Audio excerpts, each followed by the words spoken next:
Good afternoon. I'm Jason Crawford, and this is my Module 5 for AEP 800. And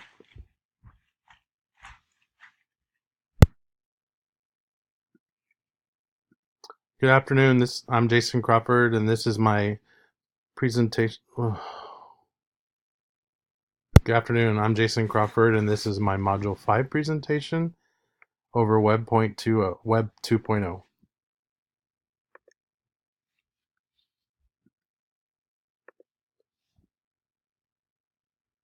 The article was kind of interesting looking at as an educator and a teacher in the classroom. As a future administrator, I felt that there were just several themes that kind of emerged.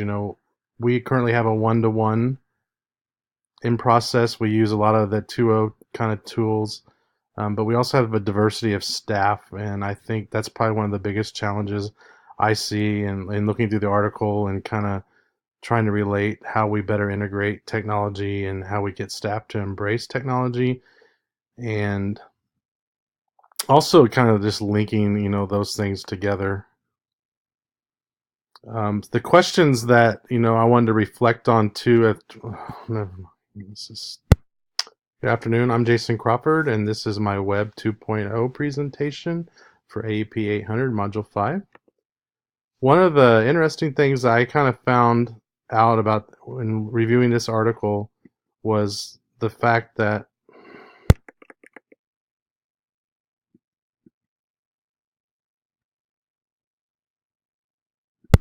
Good afternoon. I'm Jason Crawford, and this is my Module 5 presentation on Web 2.0. After reviewing the article, I really found it was interesting in bringing several different points. Looking at the different schools that was mentioned and looking at how technology is embraced in some and others, the time factor, I thought that was very interesting as well as we look at, how school districts actually look at um, bringing this technology and then also, how they support it and how they integrate. Okay. Good afternoon. I'm Jason Crawford, and this is my Module 5 presentation for AEP 800, our Web 2.0. In reviewing the article, I found many common interesting facts that face not only large districts but smaller districts. Um, in our district, we have a one-to-one program, and we've also integrated several other new technology tools, moved to a Google platform.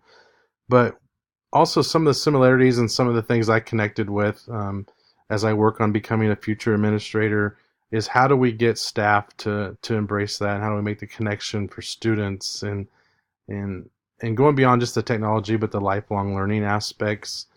Um, the article kind of discussed about the time factor. They were talking about media library specialists and looking at several of the schools that were mentioned in the study.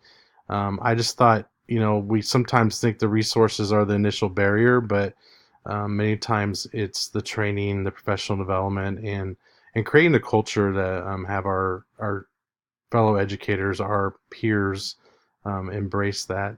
I know I work in a building where we have several educators who are not necessarily technologically inclined, and they don't understand. They might get the tool, but they will never use it or integrate it or use it for student success if they don't actually have that training. And actually, kind of the pressure I would say from our administrator here to really take that and take it to the next level and integrate it into the student learning process. I loved a lot of the questions in the article because they brought up several of the facts that we need to look at. How do we bring together this digital divide? But I think we have to explain the need for that. We have to make it come real, and we have to champion that. And I think the mentoring and helping each other as educators learn and see the benefits of that, and also see it play off, I think is very important as well.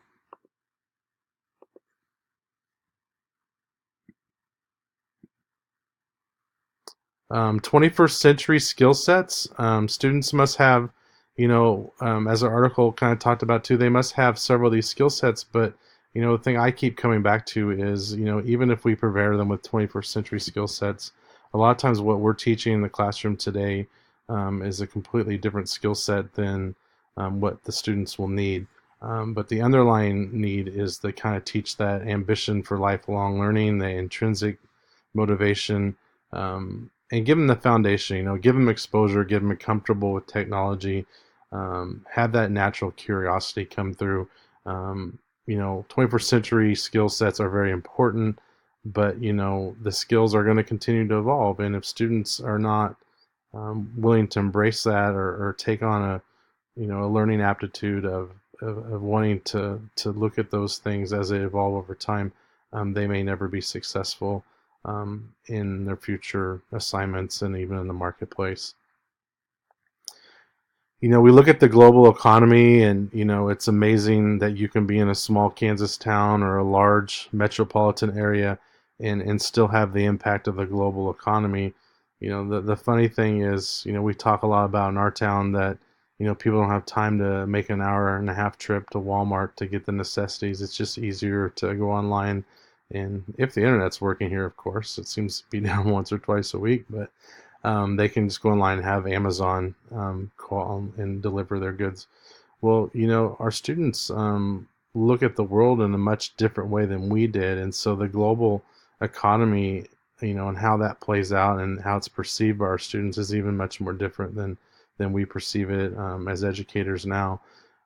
So I think that's a very, very important aspect of technology, and how we kind of look at that. And as we prepare students for the future, we have to also understand, the significance of that, and helping them understand how they can be better digital citizens within the global economy, and what that means for them as a member of that. I see a lot of technology training, personally. It's just getting the time to get comfortable with it, and utilizing it, and making sure that I understand all the benefits that I can do. That's the neat thing. Luckily I have that curiosity, but sometimes I just don't have enough time to kind of fully, embrace the changes, and looking at, what we can do better, what we can do more efficiently, and then how we can actually, help students and support students. And many times, when I'm in the classroom, I find that, the students are actually helping me learn right along with them. And I think if I set that up in the classroom, that's important. But, we look at this, the time aspect. I think that article was really brought that to play, that, a lot of times we get the resources and we get the tools, but we don't actually have the time or the understanding to really bring them to the level that supports, our goals in the classroom and for our students. 21st century technology, I believe with, internet changing, our biggest challenge here is just having reliable internet and the cost. Unfortunately, the cost of internet makes it very difficult for students to have access to it. But, we do have, digital curriculums, we have one-to-one, but the issue is, they have that at school, but they're not able to take that at home. And so, um, 21st century technology is very important. The tool sets that students are going to work. A lot of our future students are going to be working off of a device, probably not even a laptop, but more of a handheld device that will probably be the most of their productivity in how they, go and gather information. Districts that take the innovative practice, I think it helps build and establish a culture, but it also provides a commitment to help students fully embrace technology and utilize it in helping them have that learning experiences beyond just traditional forms of instruction, but bringing to them a full perception of the world and how they can become better prepared to participate in it.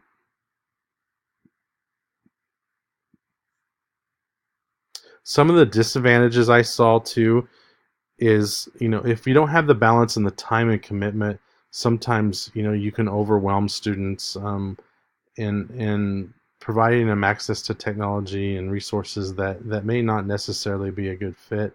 But also, will stifle their growth and how they embrace technology in the future. So I think that has to be a unique partnership. And just as we differentiate instruction in other areas of our planning, we have to understand, kind of where our students at our aptitude and, what exposure they have outside the classroom and at home, because, we can be a very innovative approach to it, but if, not all your students are at that point, you don't want to leave them behind, because it can be very challenging and moving too fast, or if they don't have that curiosity. We even have to look at special needs and accommodating for them. Technology is wonderful, but there's also has its drawbacks and its limitations as well, and we just have to be able to adapt that and see how we can resource the best with utilizing innovative practices to kind of create and eliminate those barriers to the appropriate integration. I thought it was very interesting when they talked about cyberbullying. A lot of times that's we have the platforms there. We're so interconnected, but as educators, we only see the actual behavior of cyberbullying playing out after the fact. We don't have, we're not privileged to see, what's going on Snapchat, and nor do we want to. But a lot of that stuff does roll into our classrooms, and it rolls into our hallways, and you know, I think that's where, as educators, again, we have to come back to, what these 21st century skills are. How do we better prepare our students to be good digital citizens, be good stewards of the technology and the information they have, and then how they utilize that safely, and how they relate to others. Just as we teach soft skills, the soft skills of embracing 21st technology, and utilizing these tools and representing themselves and being good digital citizens, I think is just as important as just learning the tools themselves, because we all know that there are people that are very inappropriate online, and that can be misinterpreted, and communication. And so that, again, I think as educators, we have to, to really help students understand, the aspects of that, so that, issues like cyberbullying um, can be addressed in and outside the classroom.